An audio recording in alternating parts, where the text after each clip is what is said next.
kita terapkan, termasuk diskriminasi berdasarkan umur, berdasarkan kemakmuran, itu kan syarat-syarat punya motor, punya mobil, punya laptop, kemudian berdasarkan keyakinan, berdasarkan suku, insya Allah Indonesia menjadi negeri yang setara dengan begitu. Itu satu tuh, rekrutmen. Yang kedua, ketika udah kerja, Bu Rizal. Ketika udah kerja, kami ingin Indonesia mendasarkan pada meritokrasi. Apa meritokrasi itu artinya? Artinya prestasi menentukan promosi. Prestasi yang berprestasi yang dapat promosi, yang dinaikkan jabatannya, posisinya. Jangan promosi berdasarkan koneksi. Betul enggak? Kalau enggak punya ordal, enggak naik-naik. Repot kita. Lah kalau yang anak dari bukan anak siapa-siapa, dari pulau yang jauh, gimana dapat kesempatan untuk maju kalau seperti itu? Jadi kami akan revisi aturan-aturan yang menghambat meritokrasi. Dan kita akan siapkan hotline laporan kalau ada tindakan-tindakan yang tidak meritokratik. Jadi dengan begitu, maka kita berharap meritokrasi ini kembali menjadi bagian dari Indonesia. Utamanya di mana? Satu, di pemerintahan. Dua, di TNI, polisi. Yang ketiga, di BUMN. Itu adalah yang ada dalam kendali pemerintah. Jangan sampai di BUMN tidak ada meritokrasi, tapi koneksi. Dan TNI begitu, TNI, polisi. Oh, mereka punya sistem meritokrasi yang luar biasa. Penilaian dari sejak mereka di akademi. Jangan sampai sistem yang sudah baik itu dirusak oleh koneksi-koneksi. Justru harus dikembalikan kepada meritokrasi. Sehingga kita akan menyaksikan institusi TNI yang solid, yang kuat. Kenapa? Karena mereka yang memimpin adalah mereka yang terbaik di antara sebayanya. Kira-kira gitu. Boleh satu lagi? Boleh. Aman, Pak. Beasiswa tidak boleh berdasarkan koneksi, tapi berdasarkan prestasi. Dan ini salah satu penyebab kesulitan untuk bisa naik kelas. Kesempatan beasiswanya ada, tapi yang bisa mengambil adalah mereka yang punya koneksi. Dan ada diskriminasi tanpa disadari. Seperti contoh, Anda diterima kepada proses beasiswa, lulus. Tapi sesudah Anda lulus, Anda harus mengambil tes A, B, C, D, E. Yang tes-tes itu harganya mahal. Jadi, seperti LPDP misalnya. Sesudah diterima LPDP, nanti mungkin harus tes TOEFL, tes IELTS, tes GRE, tes macam-macam itu. Tes-tes itu murah atau mahal? Mahal. Kursusnya murah atau mahal? Mahal. Nanti bila kami bertugas, itu semua menjadi bagian dari yang tanggung jawab negara, supaya anak-anak bisa ikut dalam proses seleksi itu. Saya adalah penerima beasiswa masa itu. Dan saya diuntungkan sekali karena mereka menerapkan sistem ambil tanggung jawab semuanya. Dan ini Bu sekalian bukan cuma rencana ke depan. Saat saya bertugas sebagai rektor, kami menyiapkan beasiswa dan saya selalu sampaikan, kalau beri beasiswa itu jangan separuh-separuh. Kalau beasiswa separuh-separuh itu namanya apa? Meratakan penderitaan. Kalau mau bantu, bantu 100%. Sehingga anak itu bisa konsentrasi belajar. Ketika kami bertugas, sebagai rektor kami berikan beasiswa. Beasiswa itu membiayai 100% selama 4 tahun kuliah. Sehingga begitu anak diterima, dia tenang. Sampai di ujung dia konsentrasi. Syaratnya Anda harus berprestasi. Nilai Anda harus baik. Kinerja Anda harus baik. Urusan biaya, tanggung jawab kami. Dengan cara seperti itu, maka beasiswanya menghasilkan anak-anak yang potensinya berkembang. Terima kasih, Rizal. Baik, terima kasih Pak Anies. Kalau Bang Anies bicara ini memang manis betul. Anjut ketemu semua. Iya Pak, dari tadi kan abang yang katon dengar abang saja kalau bahasa orang Ambon. Kita dari tadi cuma dengerin abang Bang. Kali ini abang harus mendengarkan setiap pertanyaan dari teman-teman yang hadir di sini. Kita akan masuk ke segmen ketiga, yaitu tanyain Anies.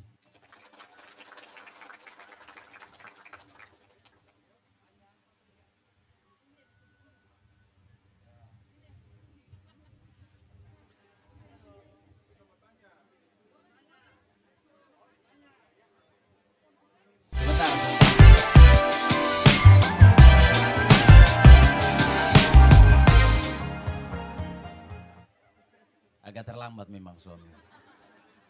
Ya, dari semua sudut nanti saya beri kesempatan dari hitungan 1 ke 3 ya. Yang paling antusias saya kasih kesempatan pertama dari sebelah sini. 1, kasih turun dulu tangan. Ya. 1, 1, 1. Ya, yang pertama, silakan. Ya, yang ini yang di belakang nih, abang. Ya, silakan. Dipersilakan, tenang. Nanti ada sesi berikutnya nanti.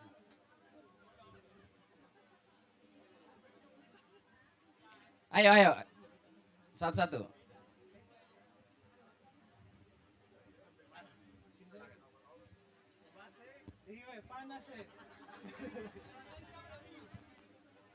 Sebentar, ini dipindahin dulu nih.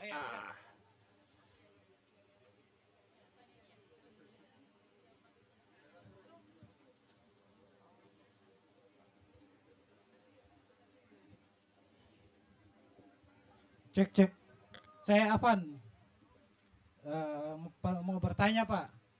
Kebetulan saya mewakili petani cengkeh dan pala di Maluku. Kebetulan juga daerah saya juga penghasil pala. Untuk dari Lehitu. Banyak orang Lehitu sini ya. Jadi langsung saja Pak Anies, terkait harga pala dan cengkeh ini yang memang belum bisa memberikan kesejahteraan full buat petani pala dan petani cengkeh dan seluruh petani komoditas lokal di Maluku. Jadi bagaimana formula Bapak untuk mengembalikan kejayaan petani pala dan petani cengkeh untuk kembali sejahtera pada zaman lalu dan harus kembali sejahtera di zaman sekarang. Bung Afan, kalau boleh Bung Afan ceritakan apa yang terjadi dan apa yang harus diubah. Soal harga pala dan cengkeh tidak harus ikut harga Surabaya lagi, tapi kami harus punya harga sendiri dan regulasi itu belum ada di Maluku. Jadi bisa Pak Anies nanti ke depan membantu soal itu. Jadi karena harga. Jadi harganya itu ditentukan oleh Surabaya. Ya. Jadi begini, kalau boleh dijelaskan, regulasi itu mulainya sejak kapan dan apa dampaknya ke rekan-rekan petani? Masalah komoditas lokal, pala dan cengkeh ini setahu saya itu waktu zaman Pak Gus Dur itu lebih bagus lah dibandingkan dengan harga yang sekarang. Soalnya cengkeh pada waktu itu harganya lebih tinggi daripada harga yang sekarang. Oke, prinsipnya begini, prinsipnya dalam menyusun kebijakan ada aspek teknis. Itu bisa disusun oleh Kementerian Perdagangan, Kementerian Perindustrian, kemudian juga di sini ada kantor-kantor Kanwil yang nanti akan mereka menerapkan. Tapi filosofinya, nilainya, pegangannya harus ada. Jadi kami akan mengambil prinsip dan itu kami terapkan di banyak sektor bahwa kebijakan tata niaga harus membuat yang kecil tumbuh berkembang. Jangan yang kecil mati. Tata niaganya harus begitu. Tata niaga tidak boleh memusuhi yang besar, tapi jangan yang kecil dihambat untuk tumbuh dan berkembang. Dengan prinsip itu dibuat regulasi yang sesuai. Jadi buat teman-teman petani cengkeh, terutama yang ukurannya mikro kecil, biasanya yang paling terdampak dalam kebijakan itu. Nah, kami akan siapkan kebijakan untuk membuat agar ada kesetaraan, termasuk dalam kebijakan harga. Jadi aspek teknisnya nanti akan disusun, tapi prinsipnya tidak boleh ada kebijakan yang membuat yang kecil terus makin kecil. Yang kecil harus bisa berkembang. Bahkan kami ingin dorong lebih jauh. Kami ingin lebih banyak mempromosikan tentang Indonesia dan jalur rempah. Karena inilah kekuatan sejarah yang luar biasa di kita. Dan ke depan juga begitu. Jadi komoditas-komoditas ini adalah komoditas yang harus diprioritaskan untuk perbaikan tata niaganya. Ya, kami jadikan masukan untuk disusun kebijakannya. Terima kasih, Pak Afan. Baik, silakan Pak Afan, silakan kembali ke tempatnya. Berikutnya, sebentar. Berikutnya dari sebelah sini ya, kita cari anak-anak muda dulu. Tadi kalau laki-laki, ini kita persilakan kepada perempuan. Yang ini nih, silakan. Caca Karudung Biru. Kita utamakan yang muda-muda dulu, Bang. Sebentar. Ya. Silakan, 1 menit ya. Silakan.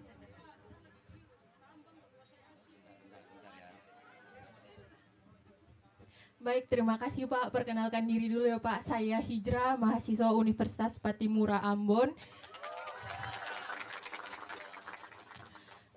Insya Allah jika pemilu nanti tidak dicurangi, Bapak terpilih sebagai Presiden Republik Indonesia.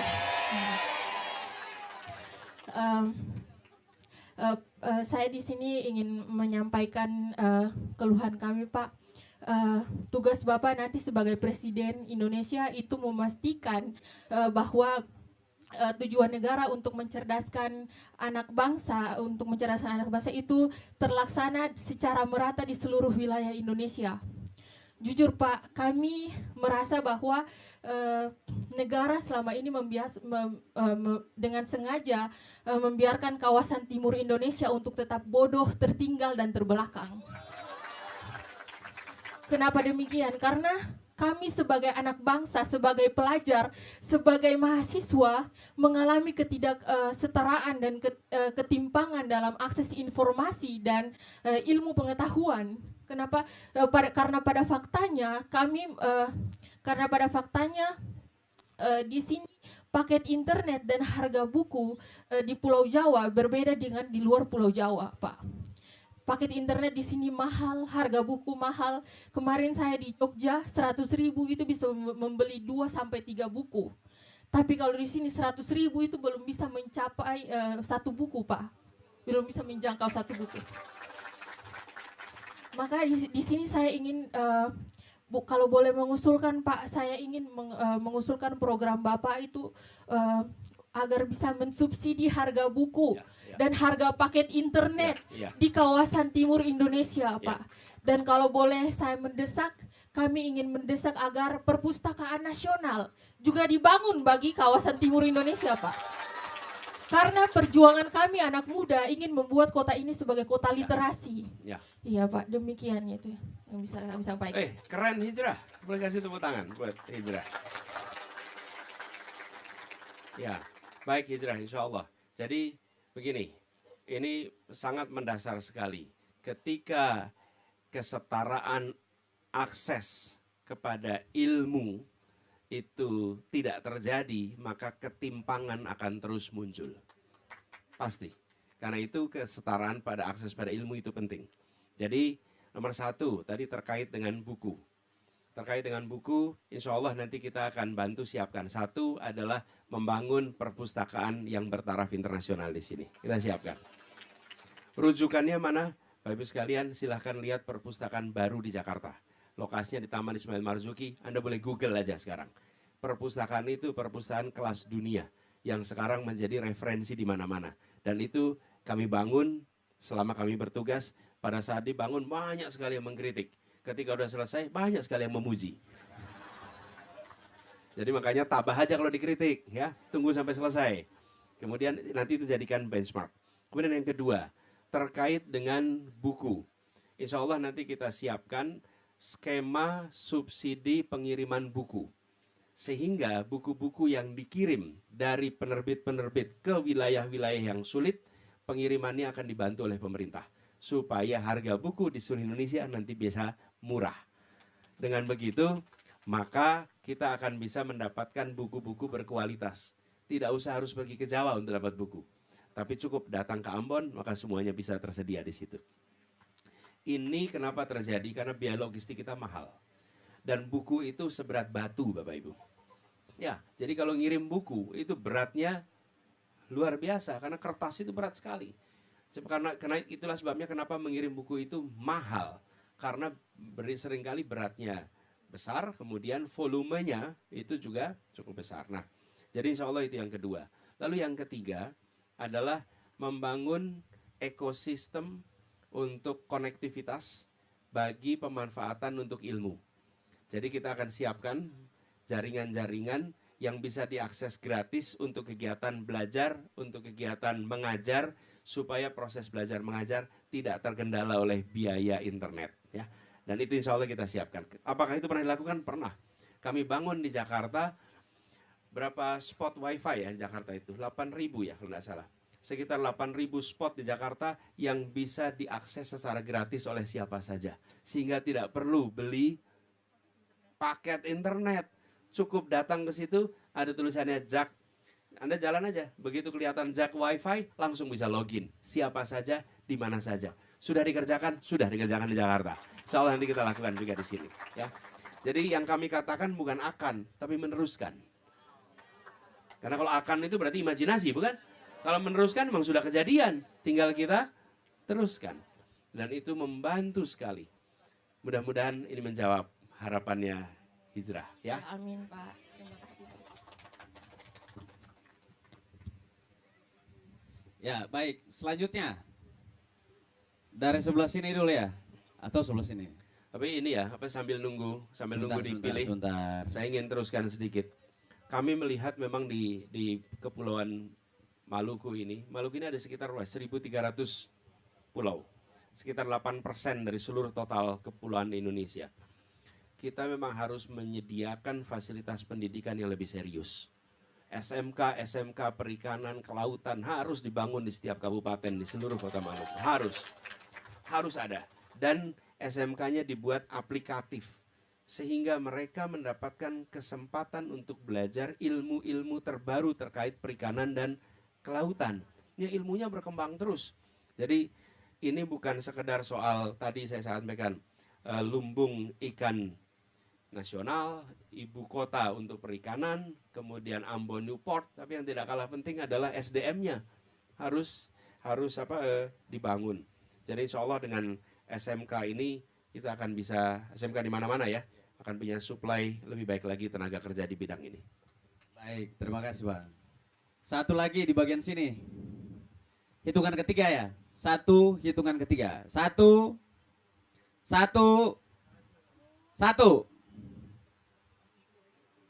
Sebentar. Sekali lagi ulang.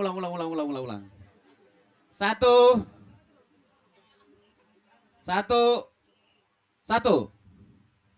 Yang jaket jeans ini coba. Silakan. 1 menit Abang. Kalau Abang bisa irit-irit waktu maka penanya bisa lebih banyak. Silakan.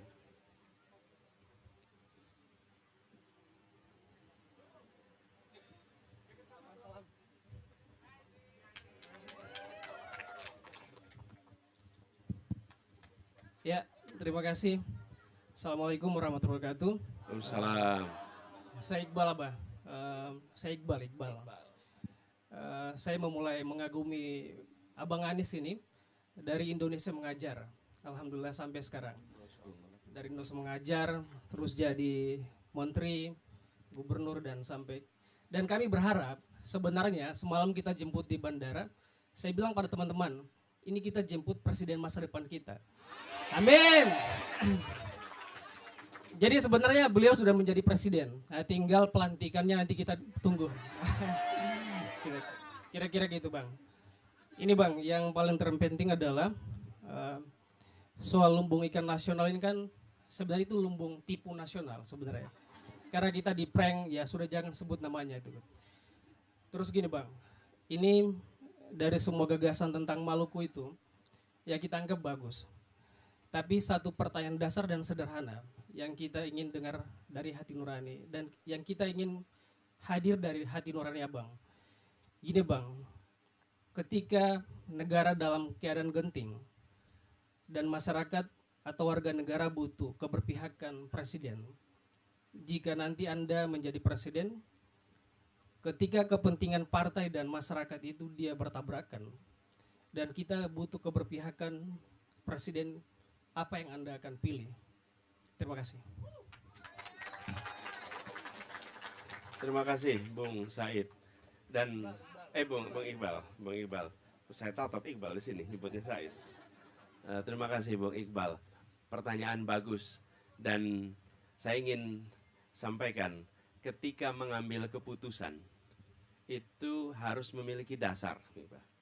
Jadi kita sering sekali di dalam hidup itu harus memutuskan di antara dilema-dilema. Dan ketika berhadapan dengan dilema, maka kita harus punya patokan. Kalau orang tidak punya patokan, maka ketika dia mengambil keputusan, dia akan mempertimbangkan hanya unsur untung rugi. Kenapa? Karena tidak punya patokan. Mana yang lebih menguntungkan, mana yang merugikan. Yang menguntungkan diambil, yang merugikan tidak diambil. Nah, untung rugi ini yang bisa membuat keputusan itu jadi tidak konsisten dari waktu ke waktu. Tapi kalau keputusan itu terlihat konsisten dari waktu ke waktu, pasti yang mengambil keputusan punya patokan. Nah, patokan kami apa? Nah, saya sampaikan di sini. Patokannya 4. Satu adalah prinsip keadilan kesetaraan. Nomor 1. Mana yang memenuhi prinsip ini? Dimensi kedua, patokannya. Kepentingan publik mana yang lebih besar? Yang ketiga, data, ilmu, fakta yang menjadi rujukan. Jangan sampai keputusan itu tidak mendasarkan pada ilmu pengetahuan, tidak mendasarkan pada data.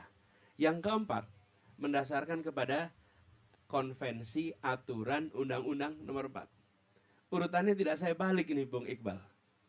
Banyak di pemerintahan kalau ngambil keputusan itu dibalik. Nomor 1, apa kata aturan dulu. Lah banyak aturan kita tidak masuk akal. Banyak aturan kita tidak sesuai kondisi lapangan. Betul tidak? Karena itulah kemudian dilakukan urutan yang berubah. Urutannya adalah nomor 1 keadilan. Dan saya beberapa kali mengambil keputusan yang secara peraturan saya harus mencari celah. Karena umumnya peraturan nggak begitu. Saya beri contoh nih. Upah minimum di Jakarta. Itu aturannya berubah gara-gara Omnibus Law. Aturannya yang lama, dengan aturan lama di Jakarta itu kalau upah buruh tiap tahun naiknya 8% per tahun. Rata-rata. Ketika ada COVID, aturan yang sama, ekonomi kita sedang turun, dia berubah menjadi 3%. Karena ada COVID. Pakai aturan sama, tapi orang menerima karena ada COVID. Nah, kemudian terjadi perubahan gara-gara Omnibus. Dengan aturan yang baru, maka kenaikannya hanya 0,8%. Kira-kira Rp30.000. Bung Iqbal tahu Rp30.000 di Jakarta bisa dapat apa? Nggak bisa dapat apa-apa. Masa naiknya upah buruh 30.000? Biasanya naiknya 400-an ribu. Menjadi 30.000. Nah, saya sebagai gubernur dapat aturan itu. Terus gimana saya? Tanda tangani? Pakai keputusan itu? Saya bilang tidak. Saya gunakan undang-undang kekhususan Jakarta untuk Jakarta tetap menggunakan aturan yang lama supaya ada rasa keadilan bagi UMP di Jakarta. Apa yang terjadi? Saya diprotes. Diprotes, yang protes apa? Pengusaha semua protes saya. Kemudian pengusaha tentu saja nelpon pimpinan partai, bukan? Karena kenal, mereka ngontak semua ke saya. Dan kepada mereka saya jawab begini. Bapak Ibu sekalian, kira-kira masuk akal sehat tidak? Rata-rata 8%, terus sekarang jadi 0,8%. Ayo, akal sehat kita semua. Yang kedua, kalau keputusan itu tidak adil, maka dia tidak akan langgeng. Keputusan yang tidak adil itu akan menimbulkan kemarahan, akan menimbulkan frustrasi. Ini namanya panggilan demonstrasi buruh se-Jakarta. Aturan itu namanya panggilan demonstrasi. Langsung semua orang akan protes. Kenapa? Karena tidak masuk akal. Nah, saya sering mengalami dilema-dilema begitu. Tapi ketika mengalami dilema itu, dengan ada patokan, saya bisa berdebat. Oke, tunjukkan prinsip keadilan. Menurut Anda adil tidak 0,8% ini? Itu pengusaha yang ketemu saya juga, dia bilang, ya memang nggak adil Pak, tapi aturannya begitu Pak. Saya bilang, aturannya tidak adil. Aturannya tidak adil. Saya sebagai pemegang aturan di Jakarta, saya buat aturan yang berkeadilan. Silahkan tempat lain kalau nggak mau melakukan itu. Nah, jadi Bung Iqbal insya Allah jadi pegangan. Tapi kemudian saya ingin teruskan pertanyaan Bung Iqbal terkait dengan kita berada di wilayah yang tidak mendapatkan perhatian dengan adil selama ini. Betul tidak? Bahkan kami mendengar kemarin istri saya ngobrol dengan beberapa orang aktivis di sini, mereka cerita kalau pergi ke Jakarta hanya ditemui oleh orang-orang yang tidak punya kewenangan. Minta kebutuhan A, B, C, D tidak mendapatkan perhatian. Kami ingin sampaikan, agenda utama yang kami bawa adalah perubahan, tujuannya menghadirkan rasa keadilan. Itu tujuan utamanya. Kenapa? Karena Republik ini belum memberikan kesetaraan kesempatan kepada semuanya. Dan kalimat ini, ideologi ini bukan saya katakan karena saya sedang ikut Pilpres, bukan. Kenapa di 2010 sampai sekarang kami mengirimkan guru ke pelosok-pelosok tanah air? Karena kami melihat ada ketimpangan dalam pendidikan. Cuman waktu itu kami tidak di pemerintahan, jadi tidak bisa mengerahkan orang dalam jumlah banyak. Tapi kami mulai. Jadi ketika ada yang tanya, Pak Anies sudah ke Ambon? Sudah, saya ke Ambon dari dulu-dulu. Saya ke tempat-tempat yang teman-teman belum pernah ke sana mungkin. Pernah ke Pulau Selaru, paling ujung tuh. Kepulauan Tanimbar, Anda belum pernah ke sana. Itu di Kepulauan Tanimbar, Pulau Selaru, paling ujung. Dan ketika saya sampai ke sana, ini cerita sedikit nih soal Pulau Selaru. Sampai di Pulau Selaru, ada pasang tenda begini. Saya kumpul dengan masyarakat, dengan guru-guru. Ini kejadian 2012, udah 12 tahun yang lalu. Acara mau mulai. Lalu Pak, tunggu dulu Pak sebentar, acaranya belum bisa dimulai. Saya tunggu dulu, kenapa ini nunggu lama? Petugasnya pergi jauh gitu. Saya perhatikan kemana ini orang ini. Pergi jauh. Habis itu dia balik lagi, sudah Pak, sekarang siap. Apa yang dilakukan? Menyalakan diesel Pak. Tidak ada listrik di situ. Kenapa dieselnya jauh? Supaya suaranya tidak mengganggu acara Pak. Tempatnya jauh di sana. Dan lalu di tempat yang belum ada listrik, tempat yang paling terdepan Republik ini, ketika acara memulai, sekitar 40 orang berdiri menyanyikan Indonesia Raya. Mereka mau kirimkan pesan pada orang dari Jakarta, Bung, kami belum makmur, tapi kami mencintai Republik ini seperti Anda mencintai Republik ini. Bagaimana hati kita tidak bergetar? Dan pengalaman itu yang saya sebut sebagai pengalaman spiritual. Itu yang membuat saya mengatakan kita harus menghadirkan kesetaraan. Karena saya ditakdirkan untuk melihat ketimpangan-ketimpangan itu bertahun-tahun yang lalu. Jadi ketika sekarang diperjuangkan, ini bukan karena ada proses politik. Justru saya masuk proses politik ini karena ingin memperjuangkan untuk membereskan soal kesetaraan. Jadi ini yang membuat bagi kami ini serius. Karena itulah kenapa kita berikhtiar untuk kewenangan itu ada. Supaya dengan kewenangan itu kita bereskan ketimpangan yang ada di Republik ini. Jadi perhatian pada timur, pada kepulauan, itu bukan perhatian karena Pilpres, jauh sebelum itu. Makanya saya sering katakan, kalau memilih orang jangan tanya apa yang mau dikerjakan besok. Karena mau dikerjakan besok siapa saja bisa mengarang mengatakan apa saja. Tapi tanyakan apa yang sudah dikerjakan kemarin. Karena yang dikerjakan kemarin adalah fakta. Dan itu tren ke depan. Jadi Bung Iqbal, terima kasih pertanyaannya, memancing saya bercerita tentang masa lalu. Makasih Bung Iqbal. Mau selfie? Ya, buat saya juga boleh. Ya, sini. Ya.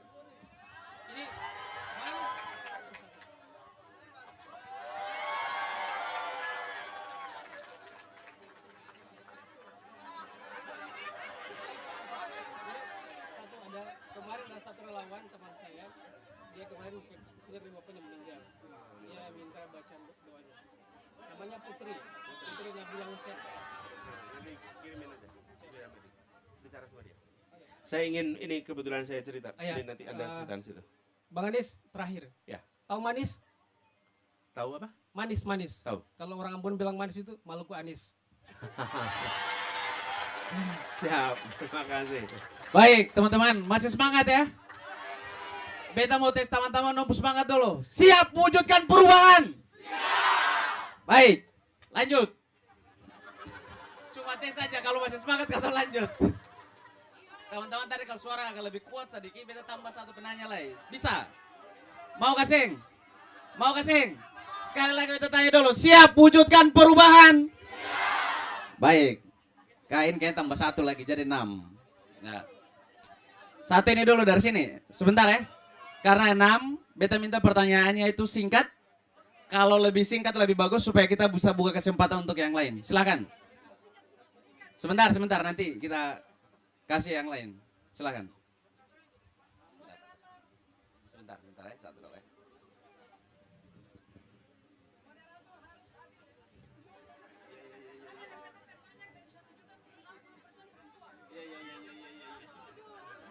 Siap.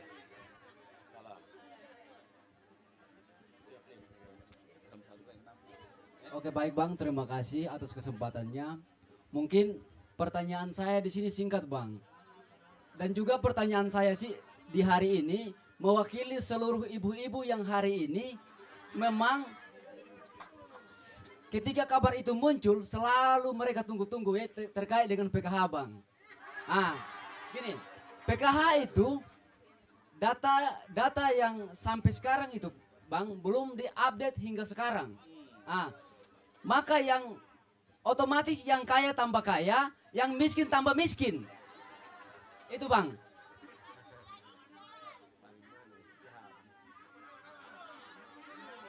Oh ya lupa maaf, perkenalkan nama saya Vicky Besan. Saya mahasiswa Unpati, Fakultas Ilmu Sosial dan Ilmu Politik. Vicky.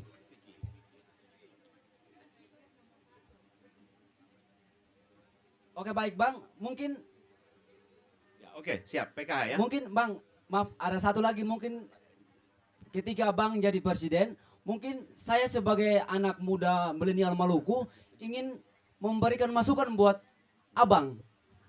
Gini Bang, di Maluku ini kebanyakan milenial itu pada saat selesai jenjang perkuliahan sampai pada lapangan pekerja itu minim. Tetapi di sisi lain juga banyak lapangan pekerjaan atau instansi-instansi itu membutuhkan generasi milenial Maluku yang memang punya soft skill. Itu sebenarnya yang menjadi halangan buat hari ini generasi milenial Maluku untuk bagaimana mendapatkan pekerjaan. Makanya itu sebenarnya yang ingin saya tanyakan buat Bapak. Kira-kira ketika Bapak jadi presiden, apa yang ingin Bapak tawarkan buat regenerasi milenial Maluku yang hari ini minimnya soft skill dan juga kurangnya lapangan pekerjaan. Sekian dari saya. Wabillahi taufik wal hidayah. Wassalamualaikum warahmatullahi taala wabarakatuh.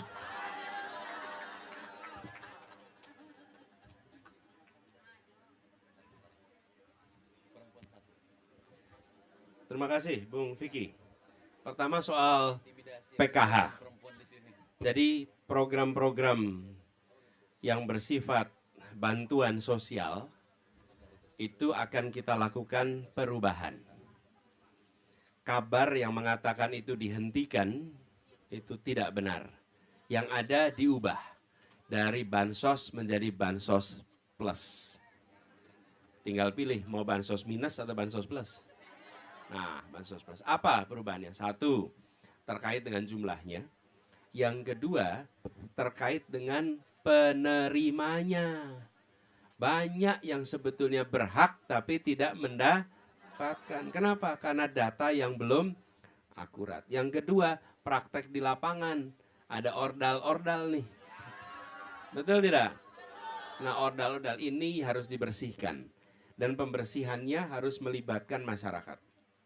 Kemudian yang ketiga adalah pendampingan supaya memiliki soft skill agar bisa punya pendapatan tambahan. Jadi insya Allah itu akan kita bereskan. Pengalaman ini saya cerita pengalaman. Mungkin ini diteruskan di Jakarta, di nasional mungkin berbeda. Tapi apa yang kami lakukan di Jakarta? Ketika kita memberikan bantuan, maka kita meminta kepada ketua RT untuk melakukan verifikasi. Dan ada musyawarah di situ. Melibatkan siapa? Yang paling banyak tahu adalah ibu-ibu. PKK. Ibu-ibu PKK itu ada Dasawisma namanya. Dan Dasawisma ini tahu persis.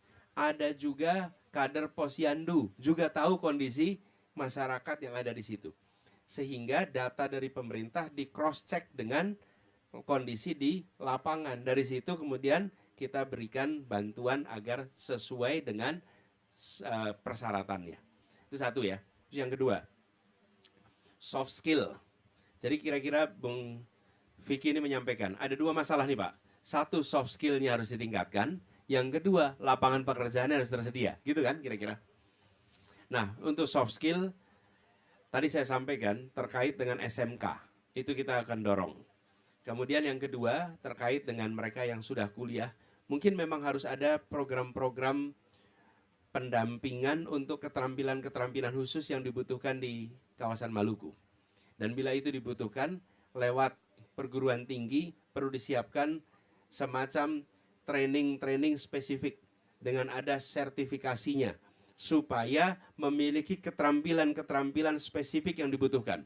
Nanti kita bisa bahas sama-sama dengan Pak Timura misalnya. Training-training apa yang dibutuhkan supaya mahasiswa bisa ambil training itu, dapat sertifikasinya, lalu bisa dibawa itu ke job market. Ya, itu satu untuk skillnya. Yang kedua terkait dengan penyediaan lapangan pekerjaan. Lapangan pekerjaan ini ada beberapa rute. Rute pertama adalah membuat UMKM tumbuh berkembang lebih cepat.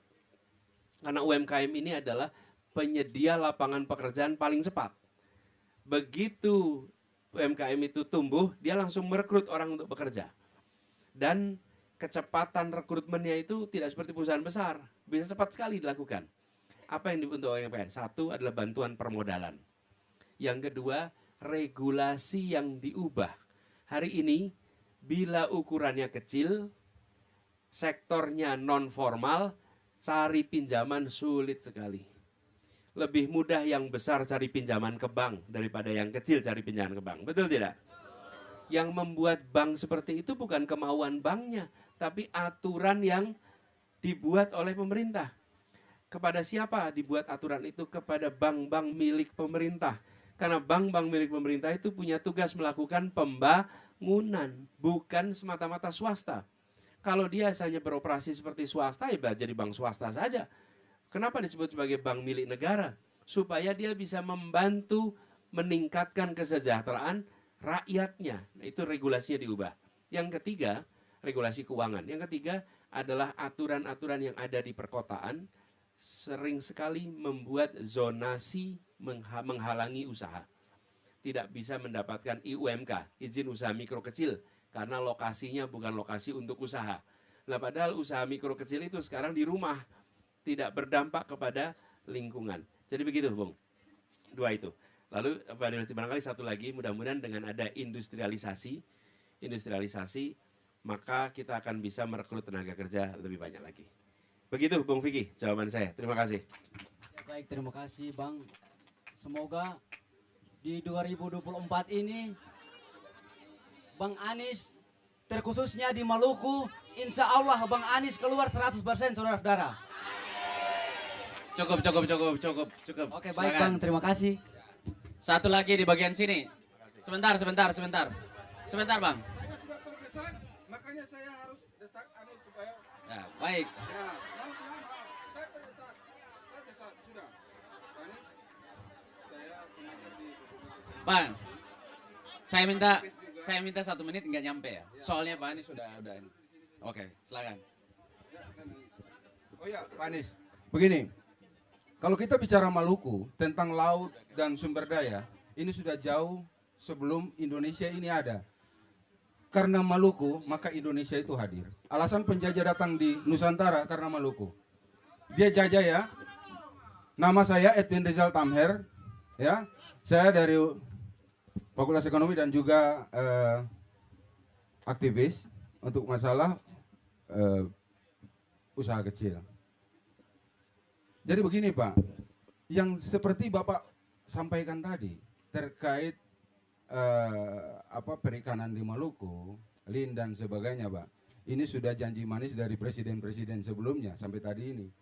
Karena yang kami selidiki ada mafia di sini yang luar biasa kekuatannya dan tertumbuk dengan regulasi untuk Maluku punya pengelolaan wilayah laut cuma 12 mil. Karena wilayah Maluku yang punya lautan yang luas tidak dikasih untuk Maluku tapi dikuasai oleh negara. Nah, yang saya harapkan di sini Pak, sebelum ini bisa terjadi, Bapak harus berjanji untuk kita hari ini. Ketika Bapak jadi presiden, agenda pertama sekali yang harus disampaikan yaitu Maluku jadi provinsi kepulauan. Ya, sehingga penguasaan wilayah laut itu menjadi wilayah pemerintah Maluku. Dan itu adil, Pak. Ya. Yang kedua, kita punya APBN untuk Maluku itu terlalu kecil, hanya berdasarkan jumlah jiwa. Sementara rentang kendali antara pulau itu terlalu luas. Jadi kalau kita hitung-hitung, kita punya biaya pembangunan Maluku hanya habis untuk pemerintah itu jalan ke satu pulau ke pulau yang lain, tidak sama dengan kabupaten yang ada di Jawa.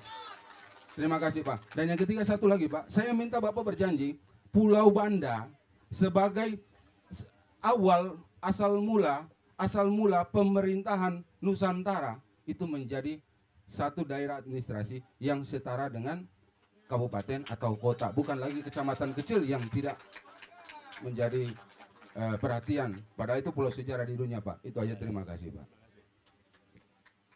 Terima kasih Pak dosen. Jadi Bapak mengajar ya di Fakultas Ekonomi. Terima kasih. Jadi pertama soal keluhan 12 mil itu memang di mana-mana Pak. Nelayan mengeluhkan karena mereka dibatasi hanya di kawasan dangkal yang ikannya sedikit. Sementara di tempat yang dalam yang mengambil yang besar-besar. Itu tadi saya katakan. Kalau menyusun kebijakan harus punya patokan prinsipnya. Karena tidak punya patokan prinsip bisa bikin kebijakan macam-macam tuh yang tidak sesuai. Kira-kira nih, saya tadi sampaikan. Semua kebijakan harus bisa menjawab prinsip ini. Membesarkan yang kecil tanpa mengecilkan yang besar. Kebijakan 12 mil itu gimana tuh? Itu membesarkan yang besar. Tapi tetap menjaga yang kecil tetap kecil. Karena yang kecil tidak bisa tumbuh. Itu problem kalau negara tidak pegang ideologi Pak. Kepemimpinan di tingkat nasional harus menunjukkan ideologinya dan diturunkan dalam bentuk pesan yang semua penyusun kebijakan merujuk. Karena kalau tidak begitu, ada puluhan orang yang menyusun kebijakan, Pak. Ada kepala bidang, ada direktur, ada dirjen, ada menteri, ada kanwil, semua bikin aturan. Tapi kalau tidak ada pegangan prinsip, itu aturannya bisa nggak konsisten satu sama lain. Dan itulah yang membuat kenapa kita sering menemukan kebijakan yang tidak konsisten. Nah, konsistennya pada apa? Konsisten pada keberpihakan. Kepada yang kecil, kepada yang lemah. Jadi aturan itu kita ingin rubah. Dan tadi Bapak sampaikan, Pak Edwin, tentang janji. Ini memang seringkali jadi tantangan seperti saya, Pak. Suatu ketika saya ditugasi menjadi calon gubernur. Dan saya tidak pernah mendaftar jadi calon gubernur. Saya diundang, saya dipanggil menjadi calon gubernur. Lalu ketika saya berkampanye, di kampung-kampung kita tanya begini, Pak, saya mau Bapak janji dulu, Pak. Bahwa Bapak benar di Jakarta 5 tahun, Pak. Karena dulu kita bikin kontrak politik, kontraknya belum selesai. Yang berkontrak sudah pindah ke tempat lain. Oke? Nah, saya bilang, jangan hukum saya atas tindakan orang lain. Betul tidak? Jangan. Tapi nilai saya dari kontrak yang saya kerjakan sebelumnya dilaksanakan atau tidak. Jadi Bapak Ibu boleh lihat, di Jakarta kami berhati-hati dalam membuat janji. Kenapa? Karena kami ingin setiap janji bisa dilunasi. Saya bisa dilunasi. Apakah setiap janji lunas 100%? Belum tentu. Ada yang lunasnya 80%. Ada yang lunasnya 60%. Ada yang lunasnya 1000%. Ada yang tidak dijanjikan dikerjakan. Tapi kami sampaikan, ini loh faktanya. Jadi kami berhati-hati. Sebelum sampai ke sini, kami review Pak, mana yang kami berani janji, mana yang kami tidak berani janji. Dan insya Allah, lumbung ikan nasional kita akan laksanakan di tempat ini. Nah, kemudian ini akan berhadapan dengan segala macam mafia-mafia. Nah itu mafia-mafia itu yang tidak mau perubahan. Karena itu mereka tidak pernah mendukung nomor 1. Betul. Iya. Kalau mendukung nomor 1, wah kita sudah bisa punya kendaraan kemana-mana. Kita bisa punya kampanye ini semua sederhana. Kenapa? Karena perjuangan rakyat oleh rakyat dari mana-mana. Betul tidak? Nah, saya sampaikan pada semua, yuk kita berjuang sama-sama. Ya, supaya tanda tangan nanti itu bisa dipakai untuk kepentingan kita bersama. Bukan kepentingan sekelompok orang yang selama ini menguasai. Nah, lalu Maluku sebagai kepulauan, ini sebetulnya tuntutan yang sama ketika Indonesia minta pengakuan dunia internasional. Hari ini penghitungan dana transfer tidak memperhitungkan luasan Maluku. Dan Maluku ini lebih banyak airnya daripada pulaunya. Ini sama, Indonesia juga begitu. Daratan dibanding dengan laut. Lalu kita mendeklarasikan namanya deklarasi Juanda. Tahun 57, diakui dunia tahun 82, 25 tahun perjuangan kita. Sampai keluar namanya UN United Nations Convention Law of the Sea. Itu tahun 82. 25 tahun. Nah, kita memandang bahwa di Maluku ini memang perlu mendapatkan rumus yang berbeda. Sehingga alokasi APBN ke tempat ini sesuai dengan kondisi yang ada di Maluku. Maluku sebagai daerah kepulauan. Lalu yang terakhir soal Banda. Insya Allah Pak, kami pertimbangkan secara serius. Banda ini adalah tempat yang bersejarah. Dan kita harus memikirkan Maluku ke depan. Bukan hanya Maluku ke belakang, Maluku ke depan. Bagaimana kita menjadikan tempat ini menjadi ibu kota kelautan perikanan bagi Indonesia maupun bagi dunia. Karena ikan dari Maluku ini sampai ke seluruh wilayah dunia, bukan? Ya, dan sebagian balik lagi dengan brand yang namanya internasional. Padahal datangnya dari Maluku. Jadi kami melihat soal Banda ini menjadi bagian dari perhatian. Insya Allah nanti kita perhatikan, Pak. Yang penting bahwa Banda akan bisa tumbuh, berkembang. Bahkan ketika pada waktu itu ada festival Banda kalau tidak salah. Festival bukan sale. Waktu itu festival sejarah Banda. Festival budaya Banda. Saya ikut menjadi bagian dari pembicara di festival itu. Secara saya bicara jarak jauh karena secara jadwal ternyata tidak memungkinkan untuk datang ke Ambon. Dan Kepala Dinas Pariwisata dan Kebudayaan itu bersahabat baik dengan saya. Yang meninggal di bandara ketika perjalanan pulang ke, namanya Pak Astagfirullah. Pak Max itu dekat sekali. Beliau berkomunikasi dengan saya dan ketika pulang meninggal, kami yang mengurus di Jakarta untuk persiapan sebelum dibawa kembali ke sini. Itu adalah sahabat kami dan kita berbicara pengembangan Banda sama-sama. Jadi kalau Bapak ajak bicara Banda, ini kelanjutan dari pembicaraan yang sebelumnya pernah ada. Makasih Pak Edwin. Salam buat teman-teman semua. Oke, terima kasih Pak Anies untuk tidak membuang waktu. Terima kasih sudah mendesak betul Pak. Yuk.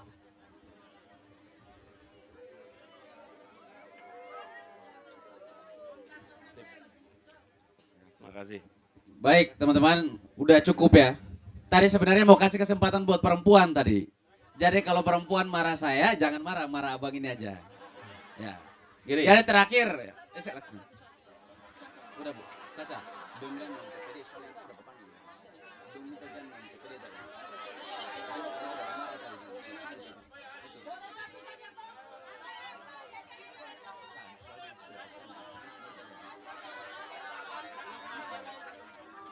Pak Presiden, kalau ini Langsung aja, langsung. momentumnya desak Anies, saya naik panggung bukan desak Anies, paksa Anies.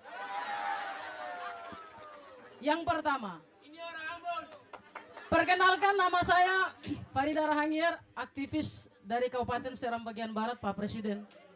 Saya juga adalah jurkam Bapak di Provinsi Maluku sesuai dengan SK Timnas, Pak. Kemudian pik kegiatan hari ini.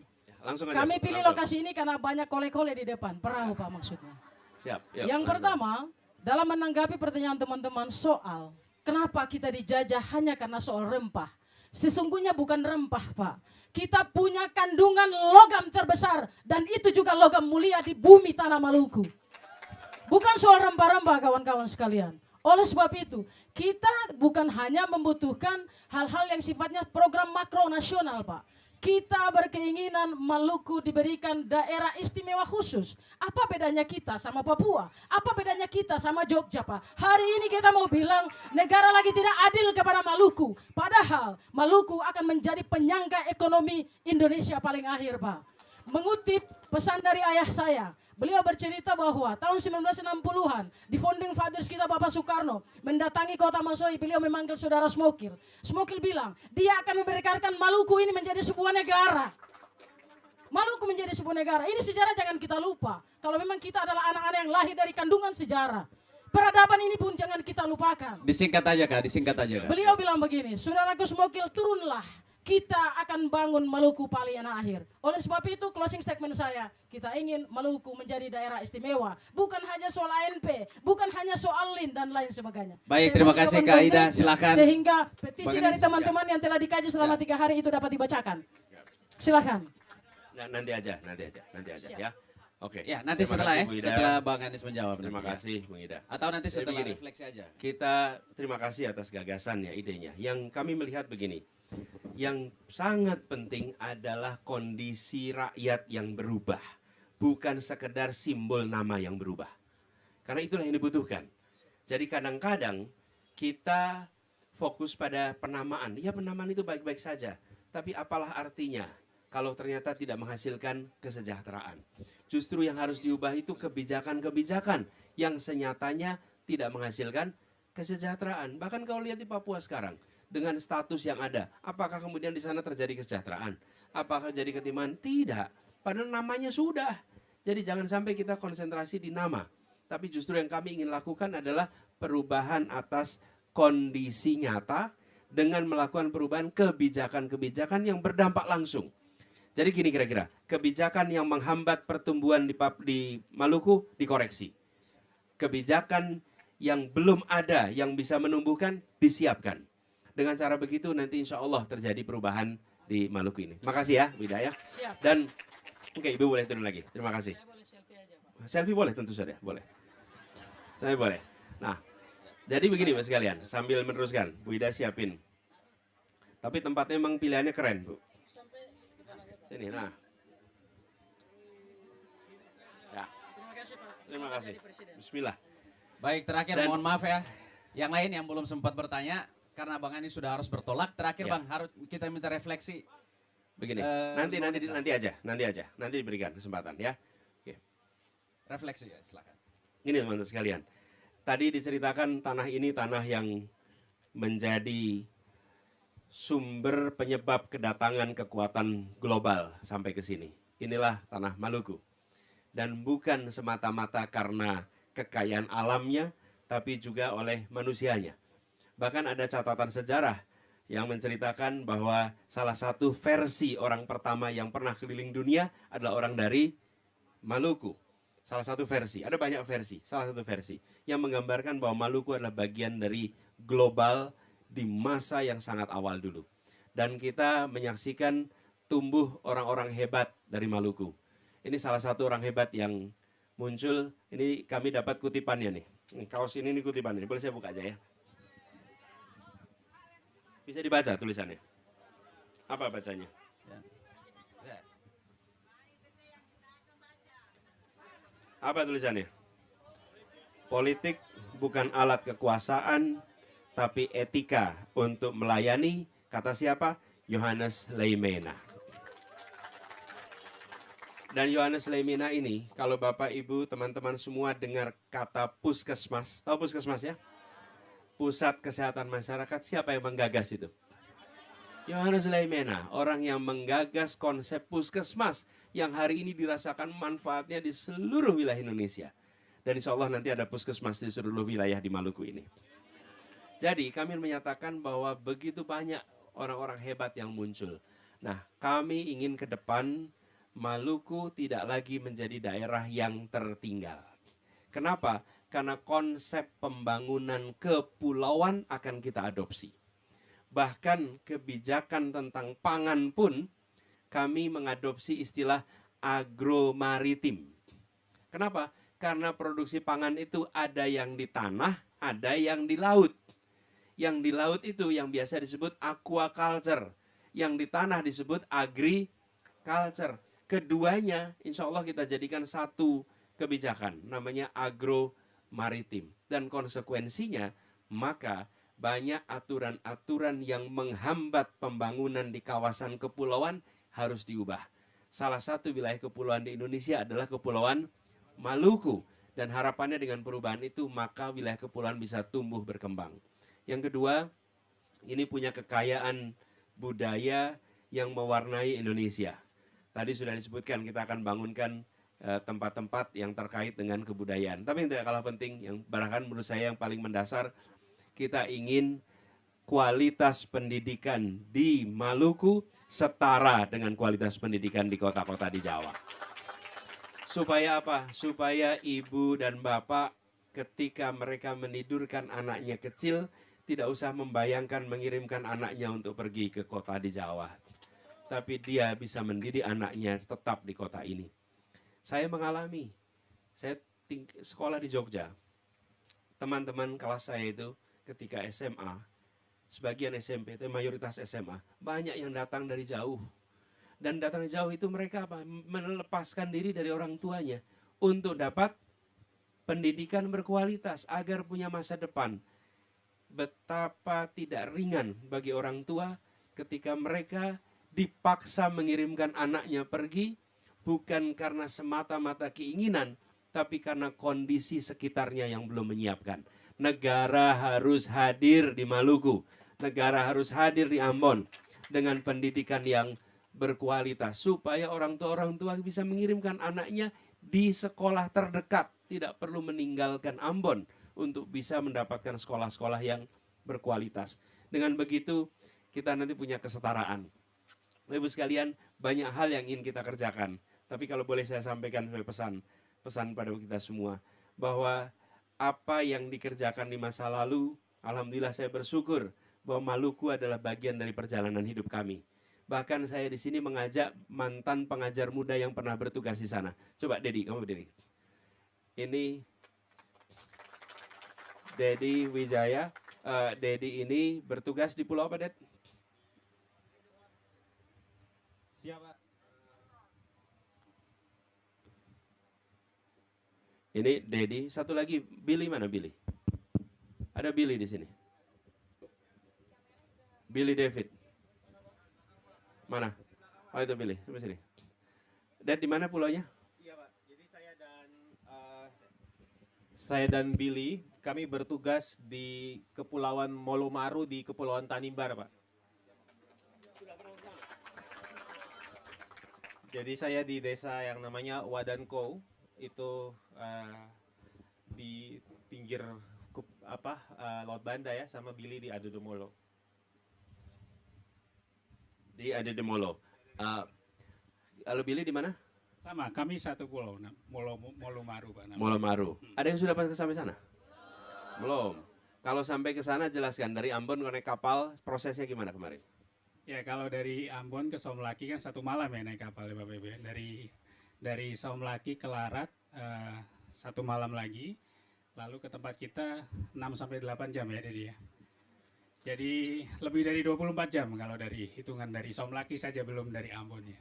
Dan di sana tidak ada sinyal, jangankan tidak ada sinyal internet, tidak ada sinyal telepon. Jadi mereka bertugas di sana selama 1 tahun.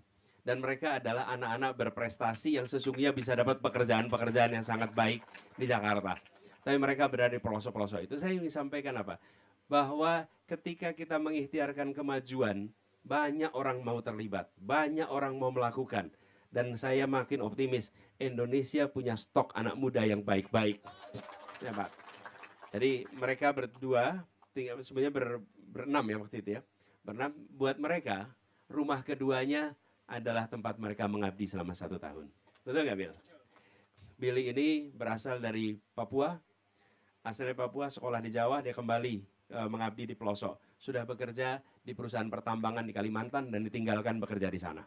Dedi adalah hasil dari Makassar, kemudian setelah kuliah mengabdi kepada kita. Mereka berdua setelah selesai di pelosok meneruskan pendidikan. Dedi mendapatkan master dari Inggris dan Billy mendapatkan master dari Amerika Serikat.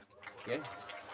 Lalu mereka berdua, ini yang saya sampaikan, kompetensinya kelas dunia tapi hatinya grassroots. Ya, oke, boleh balik lagi Dan. Terima kasih. Dan sekarang saya bersyukur karena saya ditemani oleh anak-anak yang hatinya di rakyat kebanyakan.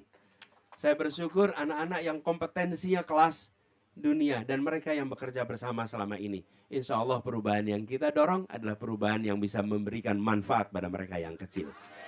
Nah, jadi buat semuanya saya berikan pilihan pada semua. Nanti pada tanggal 14 Februari, semua punya kesempatan.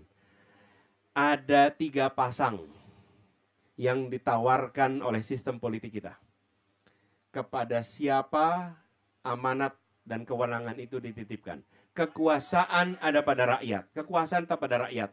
Tapi kewenangan, otoritas itu akan diberikan.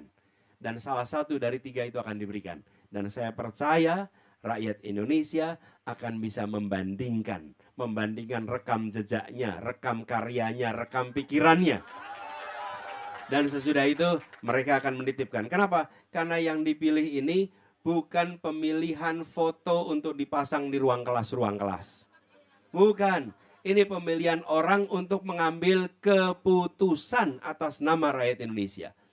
Yang dipilih itu bukan untuk masang foto, tapi untuk mengambil keputusan. Dan keputusan apapun yang dibuat itu atas nama negara Republik Indonesia. Ingat, kita memilih pengambil keputusan, bukan memilih foto untuk dipajang di ruang kelas. Kalau milih foto dipajang ruang kelas, cukup bandingkan bannernya. Kami nggak nyetak banyak banner juga soalnya. Ya, karena itulah kami keliling kemana-mana. Tapi kami yakin dengan dialog, dengan interaksi, rakyat akan bisa membaca pikiran, akan bisa membaca rekam jejak. Terima kasih buat semua yang hadir di Sakanis. Terima kasih Ambon, terima kasih Maluku. Terima kasih semua yang hadir di sini. Tepuk tangan buat semuanya yang hadir di sini. Terima kasih telah mewarnai Indonesia kita. Insya Allah dari Ambon dikirimkan pesan perubahan untuk Indonesia. Assalamualaikum warahmatullahi wabarakatuh.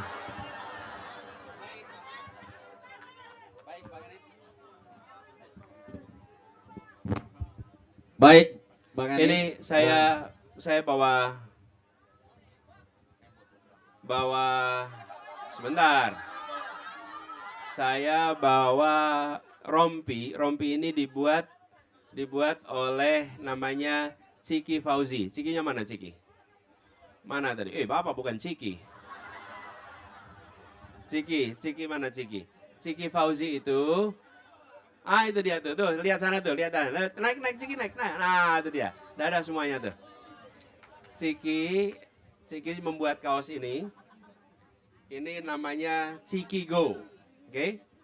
Dan saya bukan hanya kaos dan rompi. Ciki Fauzi karena dia adalah putrinya Ikang Fauzi dan Bu Marisa Haq. Oke? Nah, saya mau serahkan kaos. Sebentar. Pertanyaannya begini. Saya ingin berikan kepada yang terjauh datangnya ke Ambon. Ayo, dari mana? Seram. Mana yang lebih jauh lagi? Anda bantu. Seram. SBT. Ada yang lain? Mana? SBT. Apa? SPT itu apa? Seram bagian timur. Oke, Bapak maju sini. Bentar. Seram bagian timur. Bentar, tenang dulu, tenang. Ada yang lebih jauh dari Seram bagian timur? Mana? Buka. Dari? Mana ini? Enggak, kalau namanya aksesnya lebih mudah, Bang. SBT lebih sulit. Oh, STT lebih sulit. Gini, dihitungnya dari jam ke sini. Siapa lagi? Dari mana? Maju ke sini, bilang.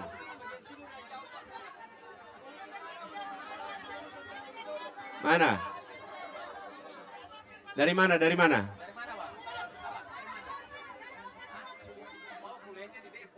Oh, enggak. Aslinya dari sini. Kalau kuliahnya jangan. Nih, Seram bagian timur. Paling jauh. Oke. Maluku Utara. Yang Maluku dulu. Ada Sandar, Tual jauh juga. Sebentar. Kota. Ibu dari mana? Turun. Ibu dari mana? Tual. Gini. Tual sama Seram bagian timur jauh mana? Nih. Coba dilihat di Google, lihat Google. Berapa lebih jauh? Anda dapat. Tapi kalau akses Seram Timur itu transportasi darat jarak tempuhnya jauh. Ya. Kalau Tual itu kapal, Bang. Ya. Ibu. Jadi karena Tual 2 orang. Tual 2. Ini Seram. Ini sama-sama jauh nih. Yang jauh mana aja? 1 Seram. Tual jauh. Ibu dari mana?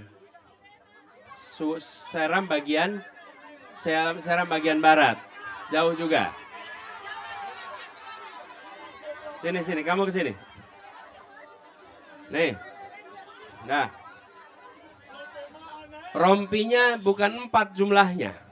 Rompinya 1. Jadi mereka berempat nih sama-sama jauh. Sekarang lotre. Di lotre. Nah. Gini. Nah. Lotrenya paling gampang.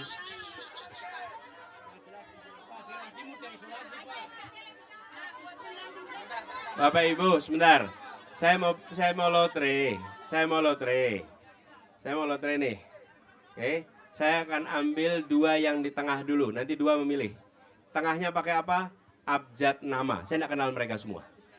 Abjad nama. Oke, Anda namanya siapa? Cici. Anda? D. Anda? Jena. Anda? Iqbal. Jadi kalau gitu C, D, I, J. Maka D sama I. Kumpul, yang lain turun. Udah. Yang tengah dulu diambil. Nanti fotonya nanti. Nanti. Sekarang D sama Ibu sini. Nanti kita foto. Nah, nih sekarang berdua. Ini D sama I ya. Oke, Iqbal sama Diva. Ini Iqbal sama Diva. Nah, tinggal 2 nih sekarang. Kita ambil di antara keduanya ya. Bapak kedua. Ya, Bapak sekarang boleh pakai ini, shoot berdua. 3 kali. Ya? Virtual aja. Oke, Bapak ikhlaskan. Luar biasa. Pak Iqbal, terima kasih. Nama Pak Iqbal lengkapnya? Muhammad Iqbal Kiliolan. Muhammad Iqbal. Bapak sekalian, saya ingin tunjukkan. Sebentar. Ibu kesini sebentar, Bu Diva. Sini. Bapak Ibu, Pak Iqbal dengan Ibu Diva, mereka menjadi 2 terakhir untuk ambil keputusan. Apa yang Pak Iqbal kerjakan? Dia katakan, buat Ibu Diva saja. Oke? Inilah yang disebut sebagai kedewasaan. Inilah yang membuat kita hidup tentram, aman, damai. Kenapa? Karena dia, Ibu Diva mendapatkan rompinya, Pak Iqbal mendapatkan lipatan pahalanya. Betul tidak? Dan dia memberikan contoh kepada kita bahwa suasana aman damai bila saling memberi, bukan saling mengambil. Dan dia berikan contoh kepada kita. Pak Iqbal, insya Allah berkah hidupnya. Ya. Nanti Pak Iqbal diterima, silakan yang serahkan Pak Iqbal untuk Bu Diva. Bapak yang serahkan. Dari sini. Nah.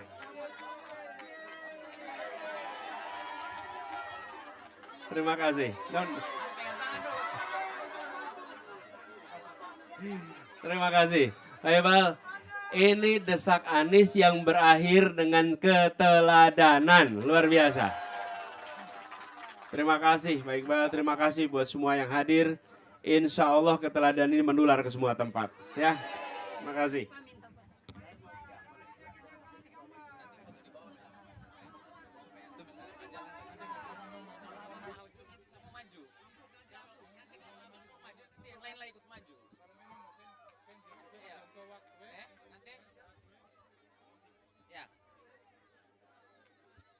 Baik, teman-teman, abang-abang di sini duduk dulu, buka jalan, karena nanti yang ini maju, yang lain juga maju. Jadi duduk dulu. Nanti setelah ini, nanti di depan ada backdrop, nanti bisa ajak Bang Anies foto di sana. Kalau di sini kan bisa ambruk nanti.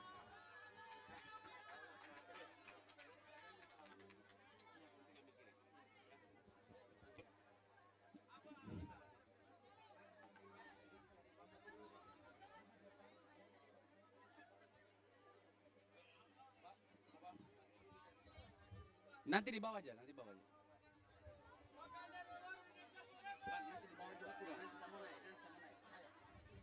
bawah aja. Ayo Bang. Langsung. Nanti yang ambruk. Baik teman-teman sekalian. Bang Anies, agenda Desak Anies sudah selesai dan alhamdulillah kita berterima kasih sudah berkunjung ke Kota Ambon. Nantikan Desak Anies di kota-kota selanjutnya. Terima kasih. Assalamualaikum warahmatullahi wabarakatuh.